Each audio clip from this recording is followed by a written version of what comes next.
Hello, everybody. It is your hostess, Madam Hellfire. We are once again back with the lovely, no longer Foxy Outlaw Nox archive. Hey, hello. Howdy. Baba Booey. Baba Booey, Howard Stern, Baba Booey. Baba Booey. God damn it, I love you. Anyway,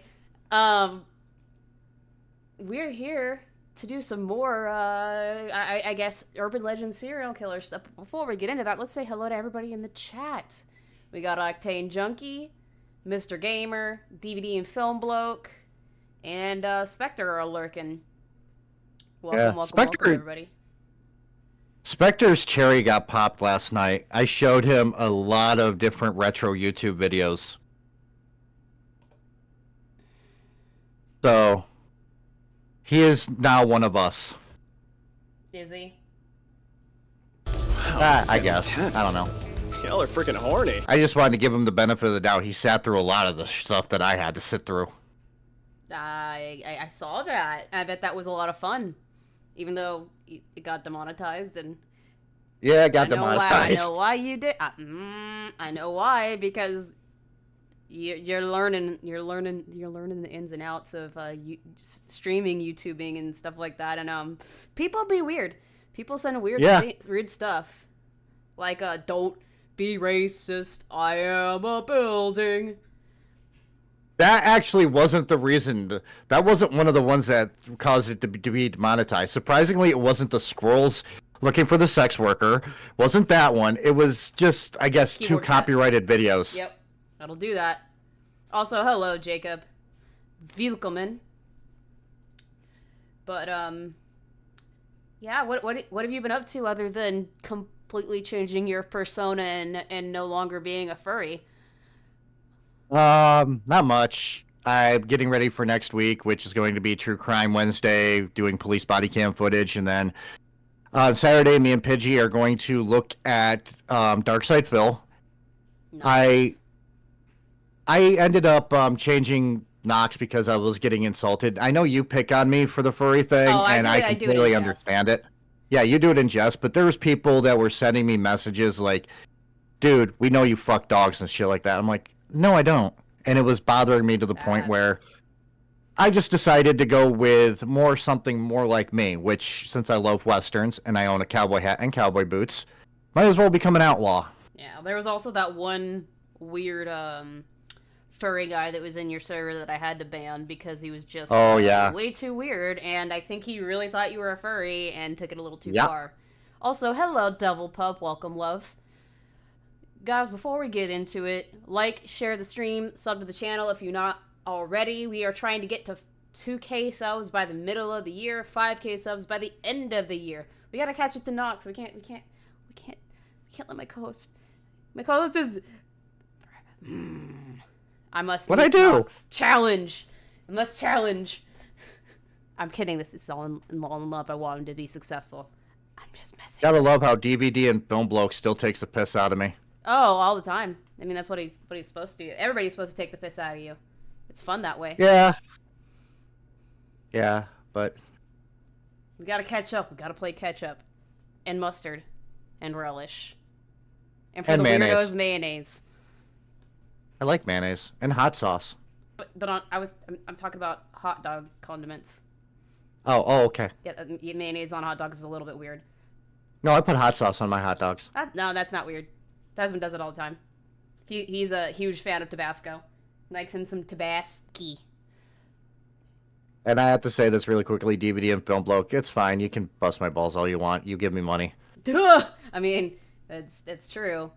Money gives you a little more leeway. Not too much leeway, but a little bit more leeway. Yeah. So I'm pretty sure everybody in the chat and everybody viewing is already aware of what the obviously what the topic is, but I have to ask, as my resident New Yorker, what do you know about Cropsey? What I know is it is a urban legend from New York City, and he's pretty much a boogeyman. Correct. Did you know that there are 2 different types of Cropsey? Yes. Nice. Upstate New York has a different type of boogeyman. Do you know why they're different? No. No? All right. Well, why don't we go ahead and start with that one? So there are 2 different kinds of Cropsies, everybody. There is one with the E and one without the E. The original one is the one with the E, and this one started in the Staten Island area in the 1970s. Cropsey is a horribly scarred man who was institutionalized after the death of his son initially. And at some point during that time period, he loses his hand, I'm assuming because of the burns. I mean, if you have really bad burns, you may lose body parts. Eventually, he escapes the facility and gets his jollies by kidnapping and killing young children. Oh, shit. Pause. Yep. Octane Junkie with the 100 saying, let's get the stream started off right. Nice. Thank you, my dude. You are phenomenal. That means Noxy Poo gets a stipend. Yeah, but and I'm gonna call him that. I'm gonna call him call it the stipend because I can. Okay. Thank you so much. Can we stop for a second and say Noxy Poo? And can I ask Noxy Poo? Yeah, I called you. I fuck around with Spectre and call him Specky Poo. Oh, okay. It's a joke. I don't literally mean it. It's a joke to be facetious. I'm waiting for the alert to come through because it doesn't want to. Actually, you know what? Screw it. I'll play it. Dashboard. Recent events. Because I don't want to wait. Yeah, you have the same problem I do. We're impatient. Yeah, a little bit.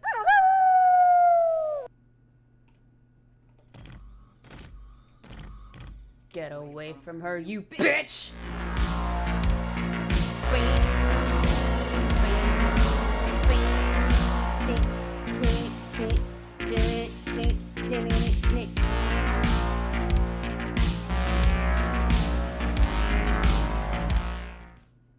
Yeah. And why am I not playing background music? Let's fix this. Cause I'm dumb. That's good enough. There we go. We're cool. We're cool beans.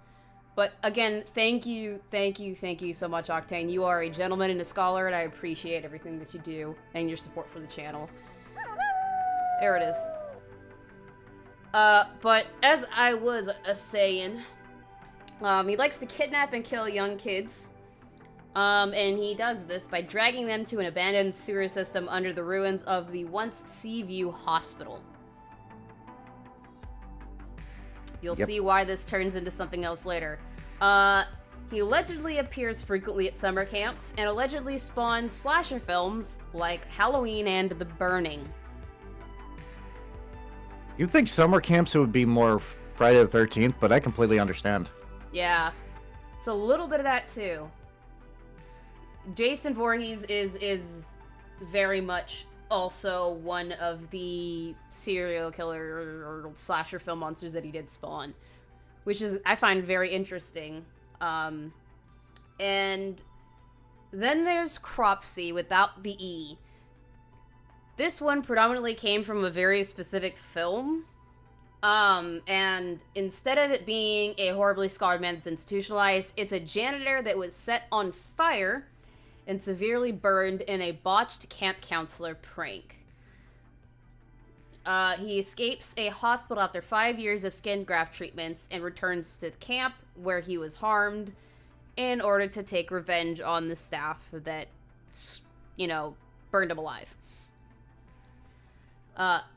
This one is very much what was used for The Burning, because his weapon of choice is garden shears instead of a hook hand, which kind of interesting.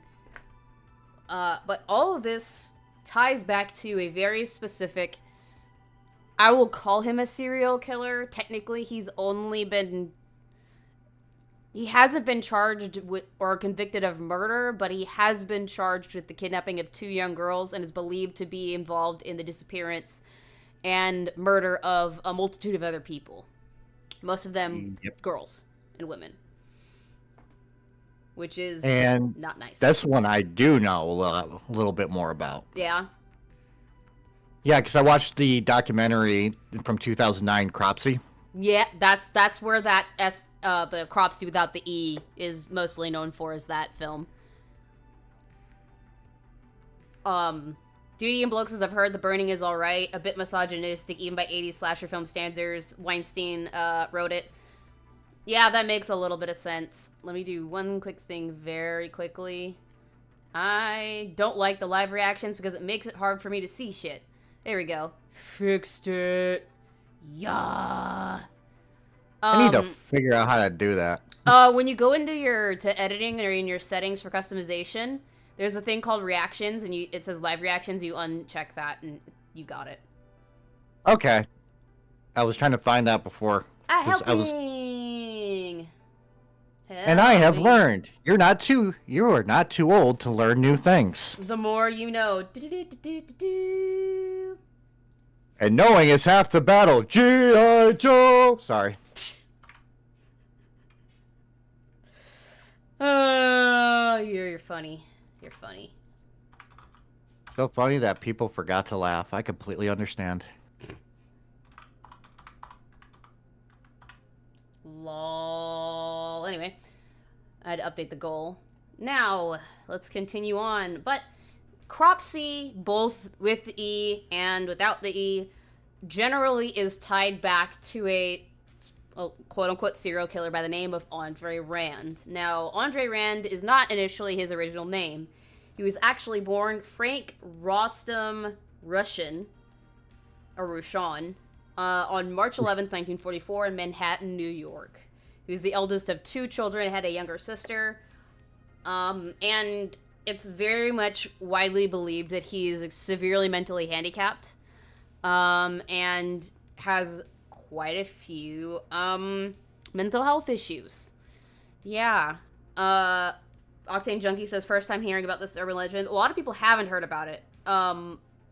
A lot of this came to my attention because he popped up as being part of the cryptid iceberg. Cryptid / urban legend iceberg. There's some that I don't agree with being cryptids, but cool beans. Okay. Welcome, Shinji from Evangelion. Welcome to the stream. But even though he is severely mentally handicapped and probably mentally diseased, it doesn't excuse anything that he has done. Nope. Or did do.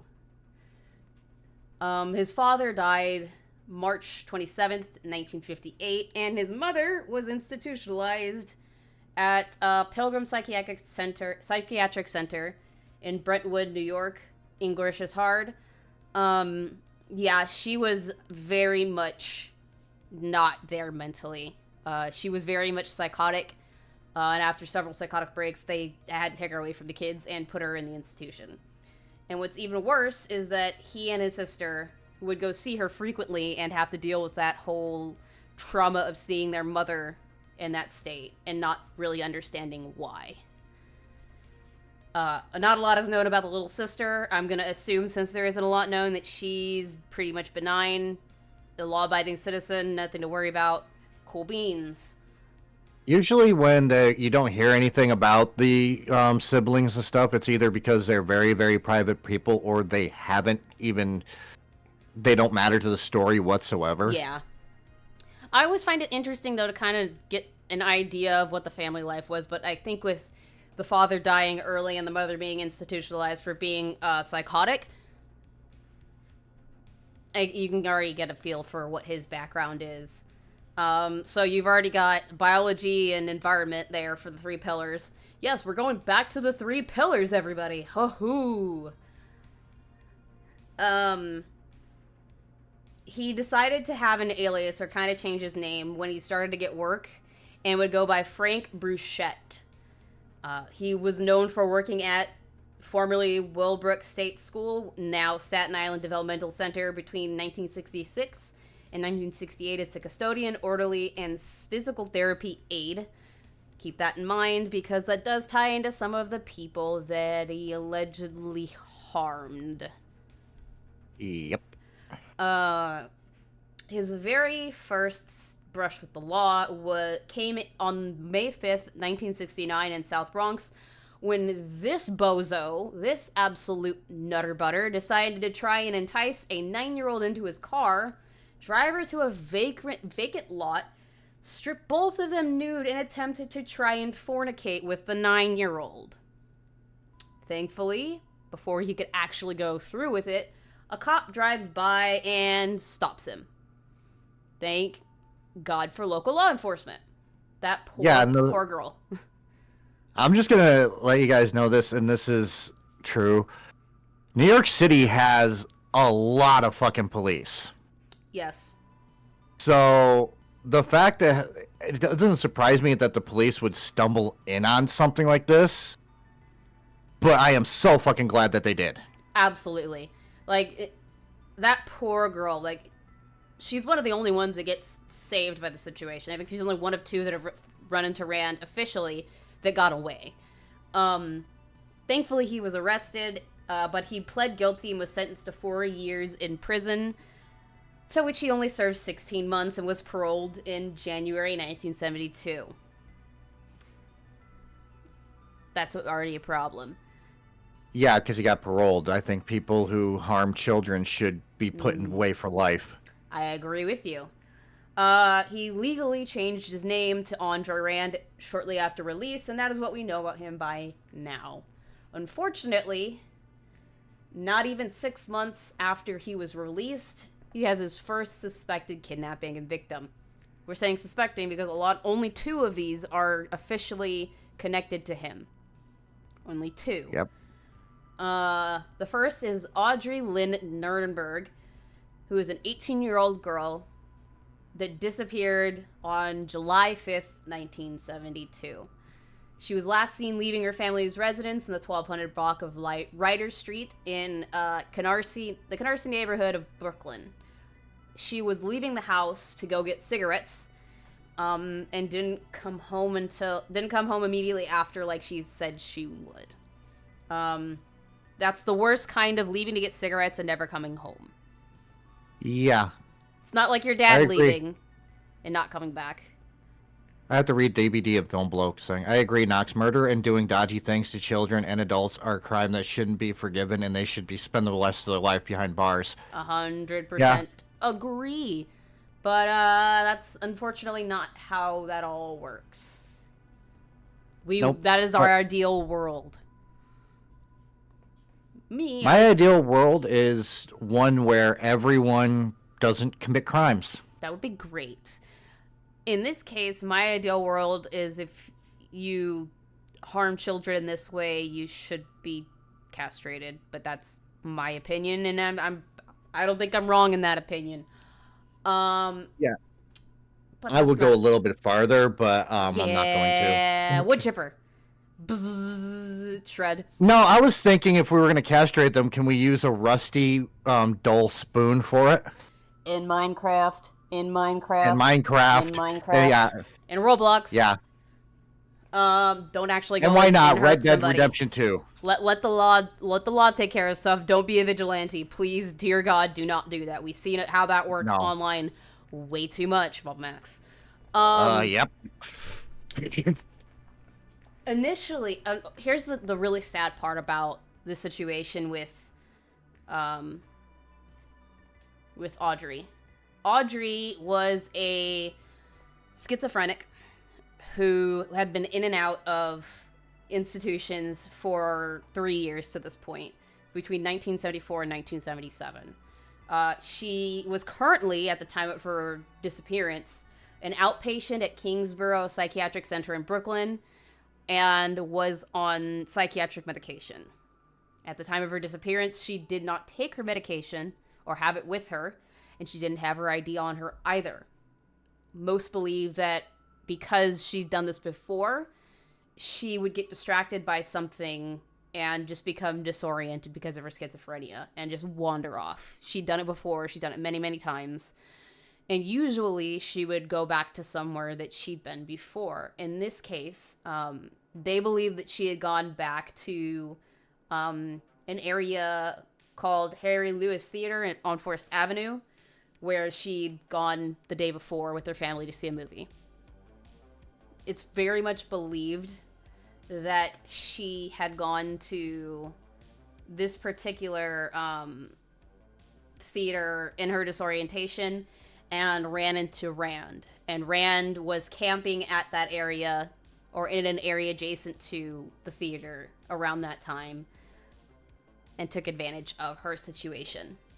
Although most believe that Rand is the one that took her and inevitably murdered her because her body has never been found. She's never reappeared that anybody knows. There isn't any evidence that officially connects him to her murder or kidnapping, which is very much a trend with this guy. Yeah, and realize, even though New York City is probably like the smallest part of New York. Yeah. Well, it is the smallest part of New York. Because New York State is a huge state. It is easy to get lost in New York State. It really is. Especially if it's in Long Island, Brooklyn, Queens, even Manhattan. You can get lost very easily. And some people go there and disappear. Yeah. Never to be seen again. Yeah. It's very sad. His very next victim. Also, hello, Snoopy. Welcome. Don't forget to like, share the stream, sub if you're not already subbed. We're trying to get to 5K subs by the end of the year. That would be fantastic. The next victim is Alice Pereira. I'm gonna say Pereira. A 5-year-old girl, which is even worse. The first girl was 18. This one was 5. And she disappeared literally 2 days later. So these are both done very closely together. She was last seen playing in the building lobby of her home at the 600 block of Tyson's Lane Apartments on Staten Island with her brother. Her brother saw her not long before she disappeared, and she disappeared around 3:30 p.m. after he got distracted and went to go do something else and left her alone. It's quite possible that she was seen nearby in an Island's New Drop neighborhood park, but nobody has been able to corroborate that properly. By 6:15 p.m., when her mother realized that she was missing, she was reported as being missing, and the investigation began.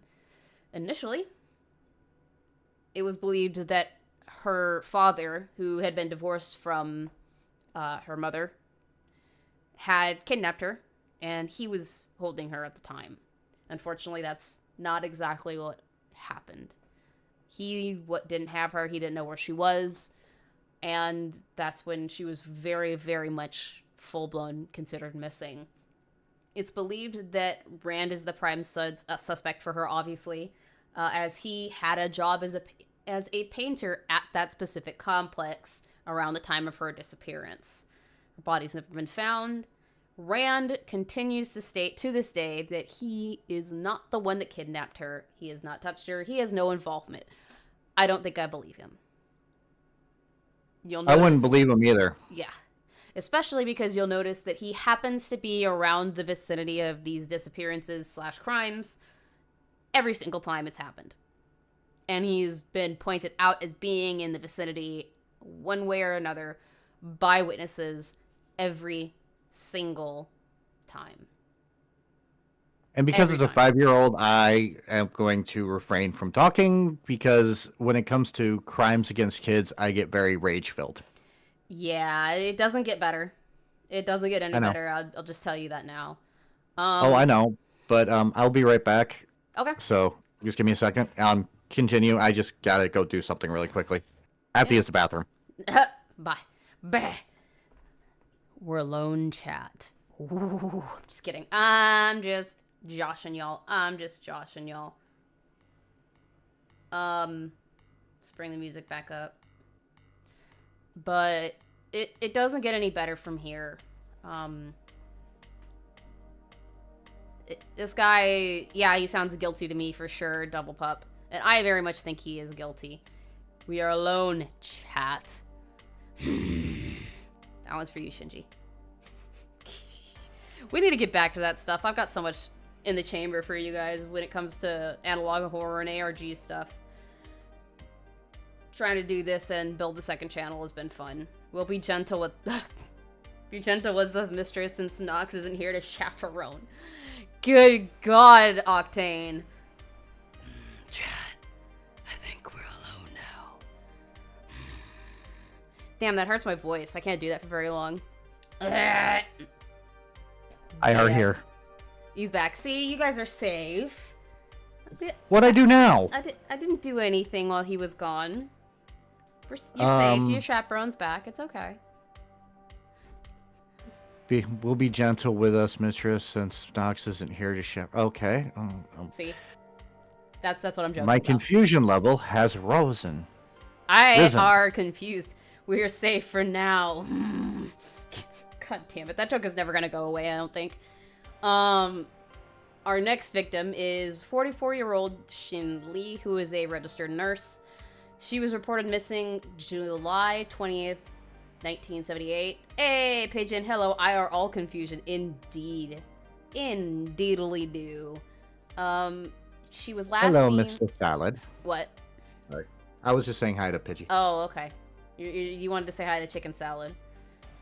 Yep. I'm not sorry for that. She was last seen returning home from the center building, number 11. Unfortunately, she's one of the only ones that was found dead. I guess fortunately and unfortunately. Fortunately, she was found. Unfortunately, she was found strangled to death in a shallow grave in a wooded area, near faculty grounds, a couple weeks later on August 6th, 1978. She's very much considered a victim of Rand, but there's nothing that can concretely link her to him, and to him being her murderer.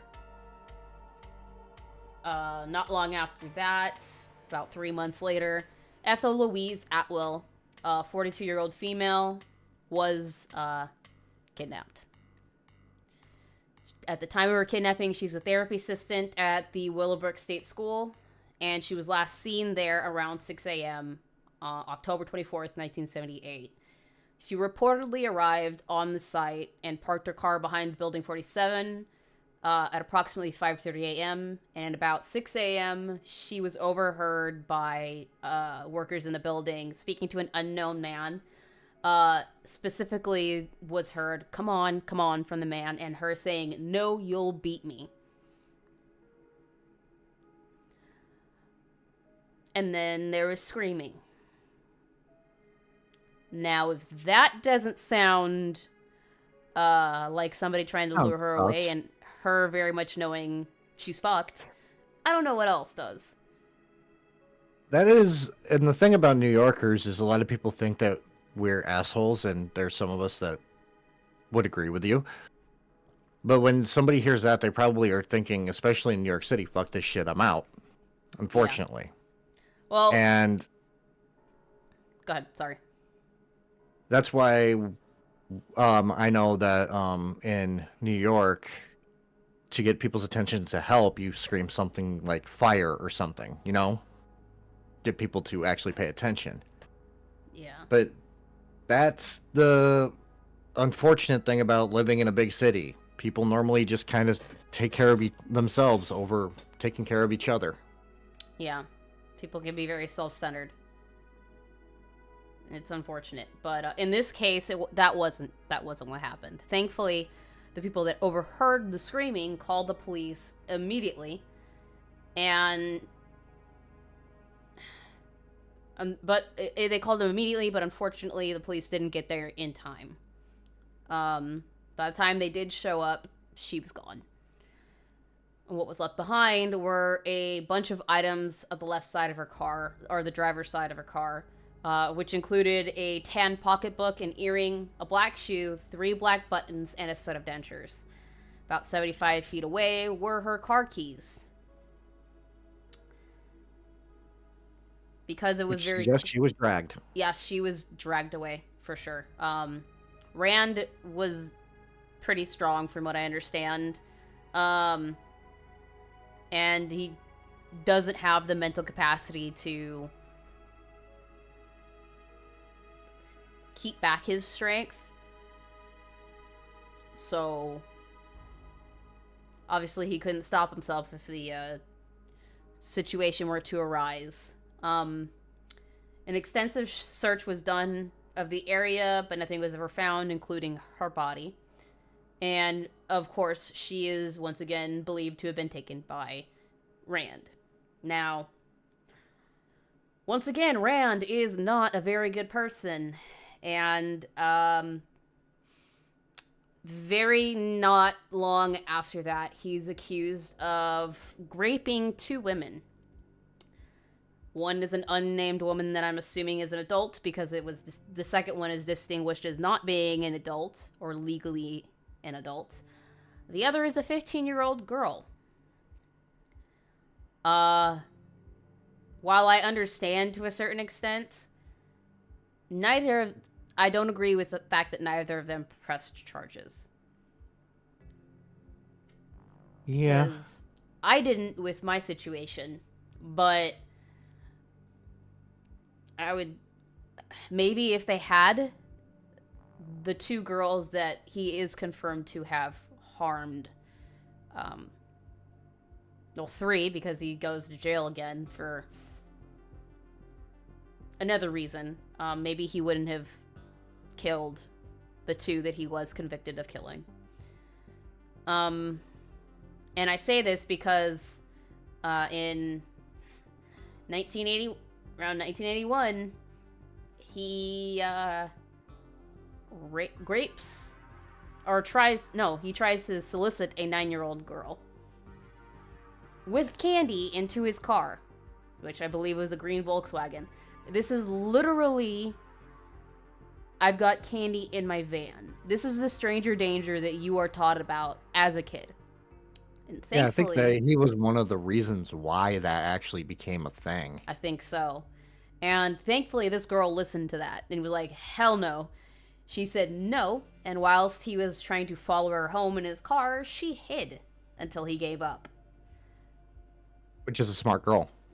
But she and her family also didn't file any charges against him, which again could have been the saving grace of 2 girls that he legitimately did kill. At least he was convicted of them, but we're pretty damn sure that he was convicted of kidnapping them, and then they ended up dead. Or disappearing for good. So I'm pretty sure that he did it. The first of which is Holly Ann Hughes, a 7-year-old. For everybody in the back, a 7-year-old. Yep, but I'm going to stay quiet right now. Probably a good idea. And I think this is also the cases in which people are like, okay, well, we should be more careful about sending our kids out to do errands in the middle of the night on their own, or going anywhere, no matter what time of day, on their own, unsupervised. Holly was sent to the Port Richmond deli to purchase a bar of ivory soap by her mother and never came home. She was last seen about 9:30 p.m. on the 15th of July, 1981. And after her disappearance, her mother received a phone call. The phone call was from a man named Sal, who claimed that he was keeping Holly hostage, and the only way he was going to give her back was if her mother showed up to a designated location and allowed him to videotape graping her in exchange, by graping her, I mean graping the mother, in exchange for Holly's safe return. Yeah. Can you guess who Sal is? Yeah. But I'm just going to say this, and I'm going to be very, very respectful. The reason why I'm staying silent is because it's the same reason why I make jokes about shoving people in lockers, because it's the most less violent thing you can possibly do. But things like this get me to the point where I just want to think of the worst possible case scenario, what I can do to somebody who would do that. Mm-hmm. And I don't like being that way because I'm a pacifist type of person. Yeah, it's attacking the harmless that makes people very angry. And one of the most harmless things is children. Especially children that are that young. It's going to make anybody who has any fiber of humanity in them viscerally angry. And if it doesn't make you angry, I question you as a person. So I completely understand. I sound curt and snide because it's the only way I can, like, you know, you can kind of cope with this sort of situation and what we're talking about. But it's something that needs to be talked about. Because you need to know what these people look like. You need to understand the kind of monsters that are out there.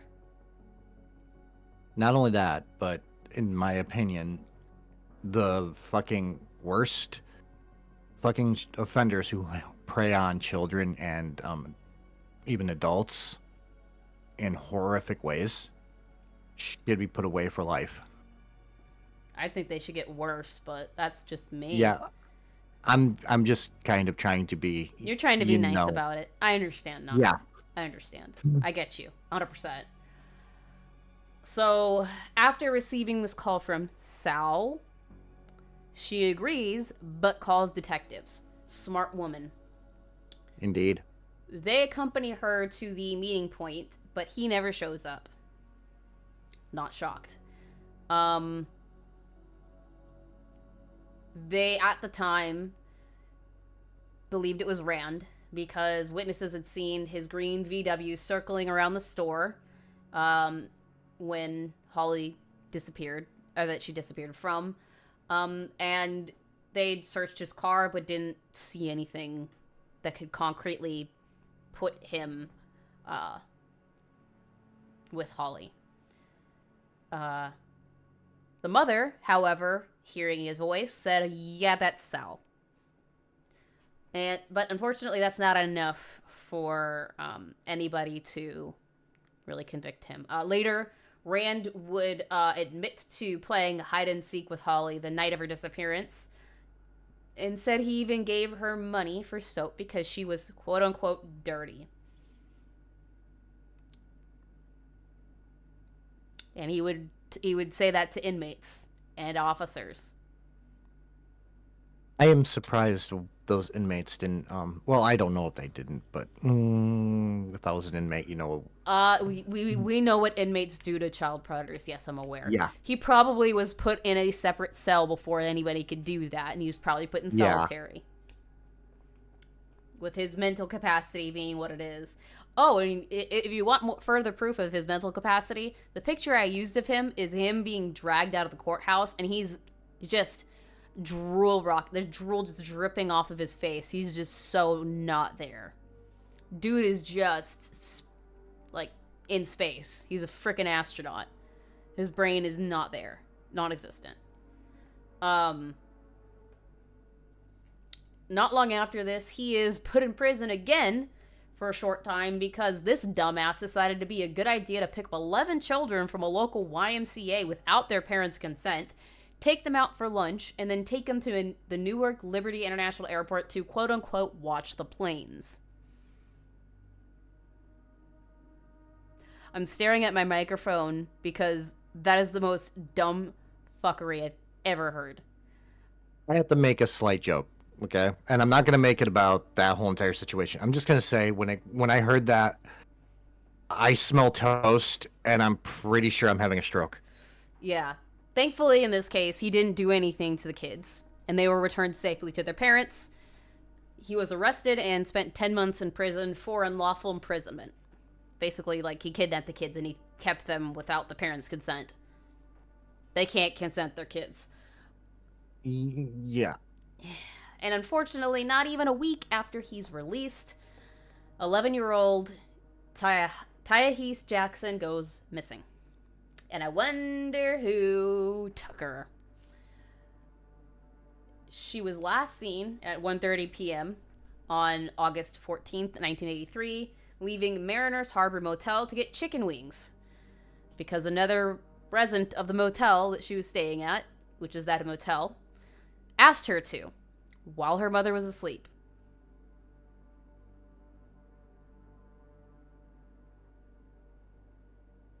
Before we make any jokes, hi Squatchin. Not feeling called out for watching live streams of the planes of LAX. Not at all. Fucking lol, bro.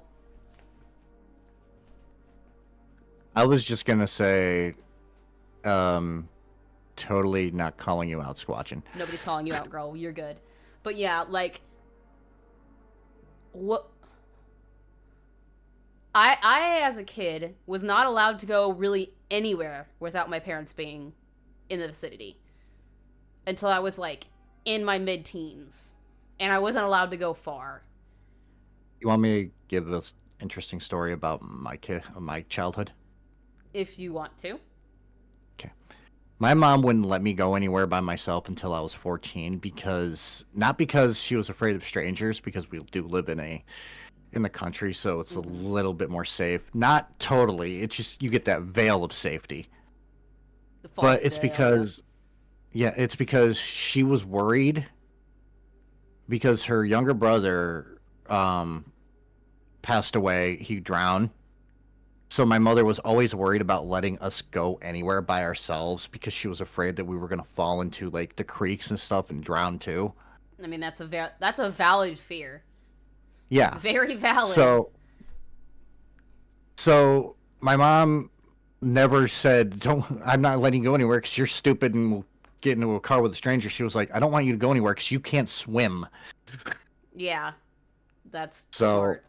Very smart. But I learned stranger danger stuff from school. Yeah, I think everybody's heard the stranger danger stuff in school, or at least from their parents. Like, I don't know anyone who hasn't heard of that. And you guys have just learned something. I can't swim. Wow. Never learned how to swim. Why didn't she just get you some swimming lessons? She did. Some people just don't have the penchant to swim. That's my purse. I don't know you. Yes. I don't know you. You don't even go here. In a way, the dark and lonely water PIF JoJo shared is very fitting. Yeah. Yeah, I'm just going to really quickly explain to Octane Junkie. She did give me swimming lessons. The problem was I was a skinny young kid who got bullied a lot, and I stopped going to swimming lessons because everybody was bullying me, and one of them was a teenager who said that he was going to throw me in the deep end, and I didn't know how to swim, so I ran home. Valid. Bullying is not fun. I mean, it provides character for some, but it's not fun. Hell, I learned at 18 months old. Yeah, I guess I kind of learned very early because my dumbass decided to take my floaties off and jump into a deep jacuzzi at like 3. That's where I think I learned to swim, but not everybody is adept and equipped to deal with that as others. Yeah, we needed this moment of levity because it's going to get dark. It's going to get darker, yeah. Back to Tiahees Jackson. I'm assuming that's how you pronounce it. It's a very oddly spelled name. I've never heard that name before. Apologize. It's Tiahease, so I'm going to say Tiahees. I'm probably wrong, and I apologize if I am. But when her mother woke up at 4:30, which was 3 hours after she went off to go get chicken wings, she called the police immediately. Like most cops do, they always generally think about the people who are closest to the victim or the person they went missing. So both the mother and the resident that sent her out for chicken wings, asshole, were given lie detector tests and ruled out as, suspects. Yeah. At a time, it was also believed that because the father and the mother were not together, they were separated or divorced. I can't remember exactly which one, and I don't see it in my notes. They also talked to the father, but he was also ruled out. It's believed that Rand was camping around less than a mile within the area that she was at Baronhurst Cemetery, and that's how that happened. What does connect him more so than anything is that the mother did testify to seeing somebody of Rand's description loitering in the motel parking lot around the time of the disappearance or before that disappearance. He was interrogated, but he wasn't charged at all with the crime. So like I said, dude is seen around every single one of these, but never charged because eyewitness testimony, it only gets you so far. It's only technically considered circumstantial in court. Doesn't really solidify Jack. That's why... Go ahead. That's why you gotta... I'm trying to think of how to put this. Just because somebody who is a creepy fucking sketchy fucking dude is in an area, it doesn't automatically mean that they're going to be the ones to do it. There's a lot of circumstantial evidence. Unfortunately, though, Rand, they couldn't stick anything to Rand, and that sucks. It does. Because usually eyewitness testimony only is good as supporting evidence for, like, physical evidence, like DNA, or items, like, say someone finds items of the victims on Rand's person. That's really the only way that stuff can be helpful. Because the human mind is faulty. You can remember things differently, you can see somebody that looks similar to the person that you're saying is the one that did the thing, and it turns out that you're wrong. The human mind and the memory is a fickle, fickle thing. So you can't 100% trust it. Yeah, your brain is your own worst enemy. Exactly. We do have our last two victims, or one suspected victim, one definite victim. And this second to last, this penultimate victim, is different from the rest of them. It's the only male victim that Rand is suspected of having. And that's Hank Gaffario. He's 22 years old. And more than likely, from what I could tell with the description of him, he was also severely mentally handicapped. His own parents would call him slow. Which usually is, from what I understand, used to describe people who are autistic or who are born with mental deficiencies such as Down syndrome, stuff like that. Yeah, it's slow is a term pretty much for anybody that actually has a mental handicap. Correct. And he was had taken an IQ test and was in the 70s. So if you don't understand, being in like the low mid 70s is not good. It means that you are not very functioning. I really have a quick question. Have you taken a IQ test? No. I have. Oh? Yeah, my IQ is 135. Look at you, you smart boy. Head pats. Yeah. Head pats. Yay. Yay. I have not taken one. I will give y'all a short little insight into what's been going on my end. And I'm not going to get too deep into it because I try to keep certain things very personal. But I have been getting evaluated for a lot of mental health issues. And one of those things that is that I'm going to be getting evaluated for is ADHD. And from what I understand, ADHD testing does sometimes come with an IQ test. So I may or may not be taking one for the first time, and I may or may not be figuring out whether I, one, have ADHD and whether to be treated for that, or what my IQ is. I'm assuming it's a decent number because I am very well functioning for the most part. I wouldn't say that I'm like mentally handicapped in that same way as our disgusting Mr. Rand and this poor Mr. Gaffario, but that's part of what I've been dealing with on my end, and it's part of why I've had some trouble being more consistent than anything. So we will see if I am in that area.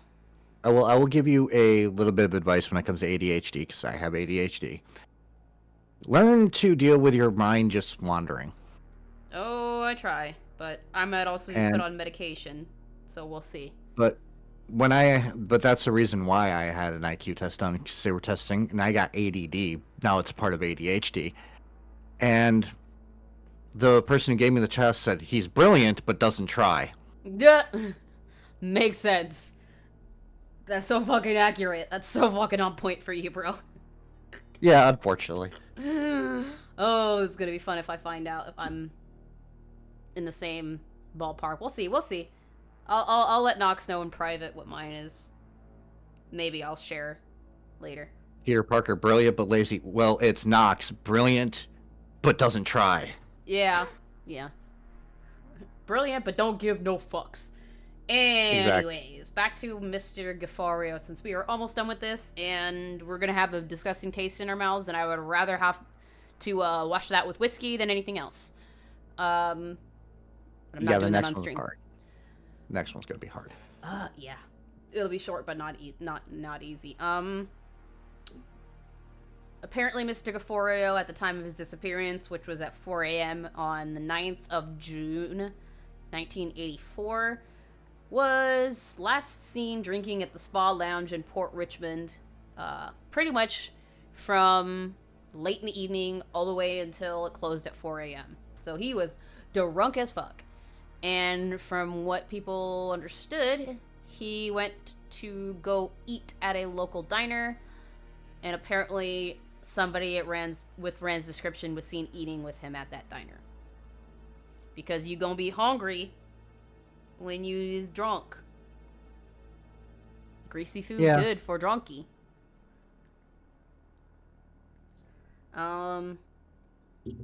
When he didn't show back up at his home because he was living with his parents due to being handicapped, obviously, he was reported missing at about 7 p.m. that day. His body's never been found. And once again, even though he was reported that he was seen with somebody at Rand's description at the diner before he went missing, he was not officially connected to Rand. And now we have the very last victim for Rand, and an official victim, at least on the kidnapping side. And that is Jennifer Schweiger. 12-year-old Jennifer Schweiger was born with Down syndrome. So she was very much handicapped.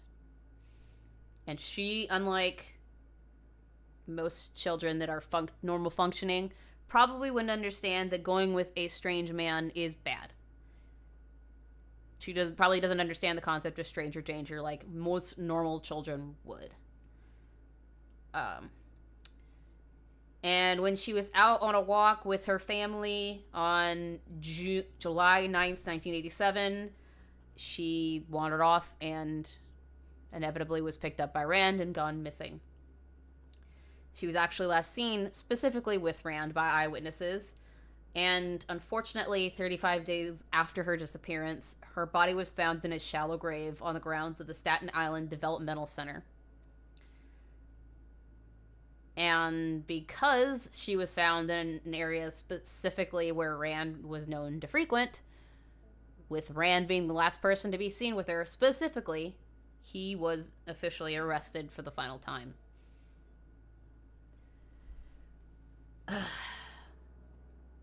Thankfully, he was charged with first-degree kidnapping and first-degree murder of Schweiger, to which he received 25 years to life in prison for first-degree kidnapping. Unfortunately, he didn't get more than that because the jury couldn't 100% convict him of the murder. They were hung on that count.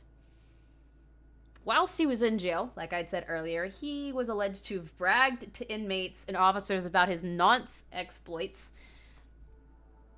We're gonna assume that part of that was playing hide and seek with Holly. Yeah. Probably. We already know that he was busted for trying to he was known for trying to grape a 9-year-old. It sounds like there's a lot more victims that we don't know about. more than likely. There's probably a whole lot more victims. What do you mean specifically, Jacob? Why that specific location? What do you mean? Why the specific location of where the body was found? I'm gonna give him some time to respond to that.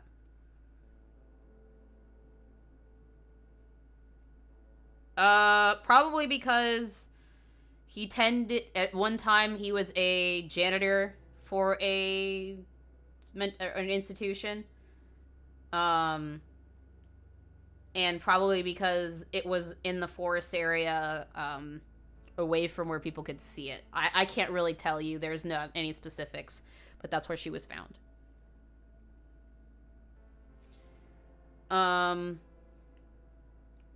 He was also, while bragging about himself, compared himself to, of all people, Ted Bundy.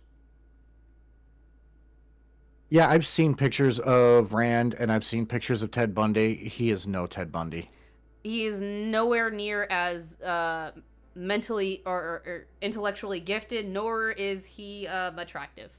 And I wouldn't even say that Ted Bundy is attractive. I'm not saying that he's attractive. It's just you can kind of tell a difference with their stuff. Rand looks like a drooling idiot.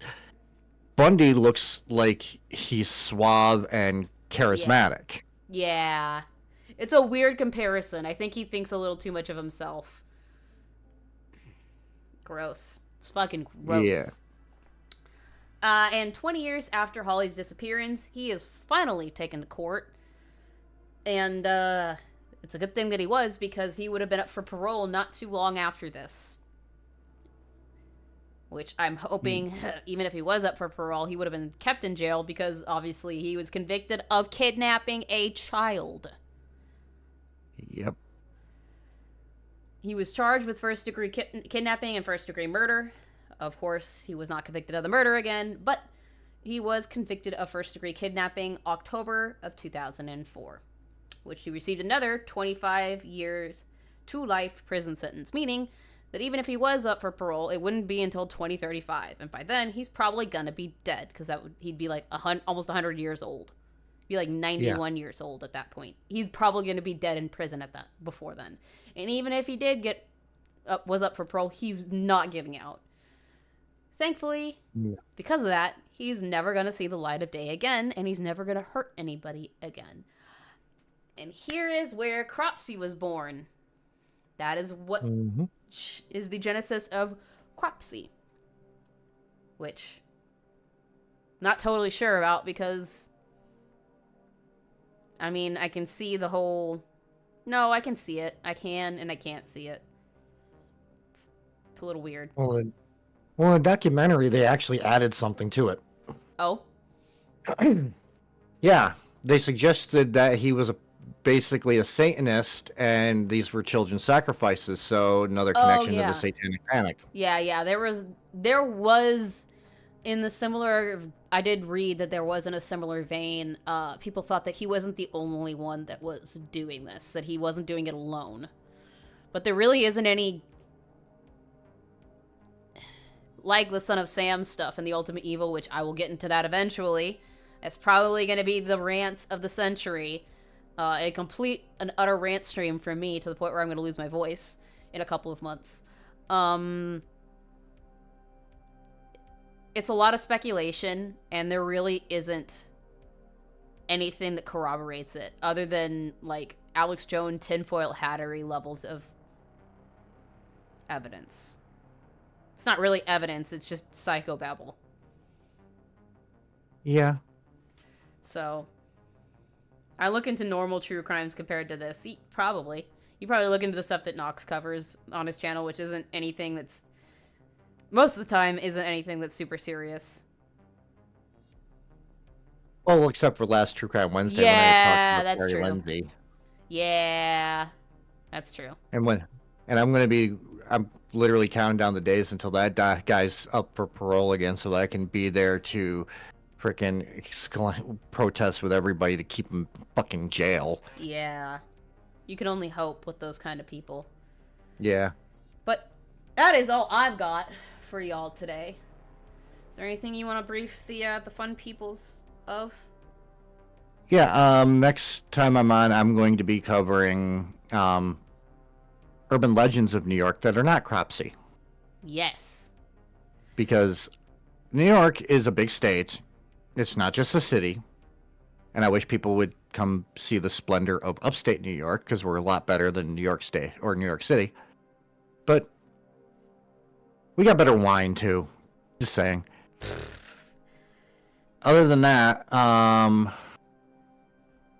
have 2 streams coming up next week. True Crime Wednesday, which is going to be body cam footage. And then on Saturday, me and Pidgey are going to look at Dark Side Phil. That's going to be fun. Just remember, please do, look at your stuff before you put it on stream so that you don't have to take your stream down. Homie? Yeah.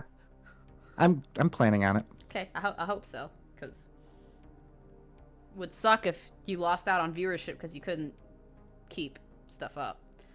Yeah, the fun part is next time that I'm going to have you on my stream is going to be in April. Well, probably sometime sooner than that, but I did promise you good horror YouTube, so. You fucking better pull through. You fucking better. Yeah, if I don't pull through, then I'm going to be freaking dragged in the streets. If you don't pull through, I'm not pulling out. I'm just kidding. Kidding. Anyways. This turned into Pornhub fast. Boom, dum, dum, dum, boom, dum, dum. Anyway, for me, I'm hopefully going to have the Cafe and Diner Archives video up on Tuesday for everybody on this channel. I do have the typical stuff going up on the secondary channel if anybody is interested in watching me play games. Mostly Pokemon. There's that on the secondary channel. I put up videos weekly of Pokemon Infinite Fusion, which one should be going up today, or going public today. There's another one of the Nuzlocke Soullock with Gara of the Rage that I do every week. That's going up going up on Tuesday. And then I've been doing the Persona 3 Reload stuff as well. That's comes up weekly, I think on Wednesdays. Also streaming Callisto Protocol. Hopefully I'll finish that within the next couple of weeks. I'll figure out something dumb to play where I'm planning on doing like a spin the wheel thing of when people like donate a certain amount, you can fuck with me. Like maybe playing an older version of like a Pokemon game and doing a Nuzlocke, and people can just screw with me if they donate, cause that's fun. I love watching other Poketubers do that, so might as well do something like that. You gotta add something to that wheel, though. What? You have to add to that wheel Spectre plays Redfall, because he's going, ooh, devil, devil, devil, no, so you gotta have that. No, it's stuff that'll either help or hurt me in the game. Like, oh, okay. I get an extra encounter, or when's the next member stream? I haven't done member streams in a long time, Octane. And I'm not sure when I will do that, because I don't have a whole lot of time to me. And I'm not sure what I would stream. So, I don't know if I'm going to be doing any members-only streams. Unless you're talking about the... unless you're talking about the Buffy view party. I'm not sure when that's going to be. It might be next weekend. It might be Friday. Friday night? I don't know. I'll have to figure that out. And I'll have to figure out who can actually be there for that. Because the whole plan is to do, like, members' watch party of the Buffy the Vampire Slayer TV show. And record our reactions to that. So that I can use it in the season reviews. So, we'll have to see. I'll have to brainstorm that with everybody in the Discord server. Also, if you're not on the Discord server, you should join it. It's fun. It is a nice little safe space for all my friends and all my cool peoples, because I like you guys. So if you're not on the Discord server, you should join. It's where I talk about missing shiny Pokemon and how much that causes me pain. Anyways, with that, we're going to close it out. We are just rambling. We will see you guys in the next one. I'll see you guys on Tuesday, probably, for more Callisto Protocol. So be there for that. And we'll see Nox in like 2 weeks. Because we did one to make up for 2 weeks ago. Anyways, yeah, I got sick. I'm sorry. I was sick too. We were both fucked. It wouldn't have been a fun stream. So no, it wouldn't. I will see you guys in the next one. Have a wonderful, wonderful rest of your day and sweet nightmares.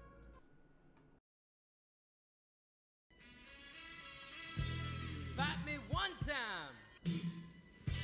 Bite me twice. Oh, ah,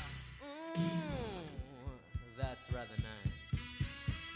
Frankenstein, freaks and grudge. Scream out loud, you're out of love. Crime so beastly, can't get enough. Ooh, it's all side. Psychotic love.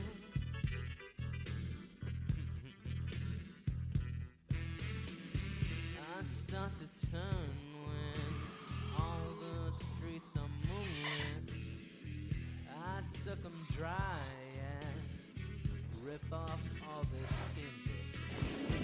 'Cause freaky horror films, I'll always be a fan. From Nosferatu right up to Train to Busan. And what a beautiful werewolf queen we have inside it. To slice a path of hell with a foul death beside it.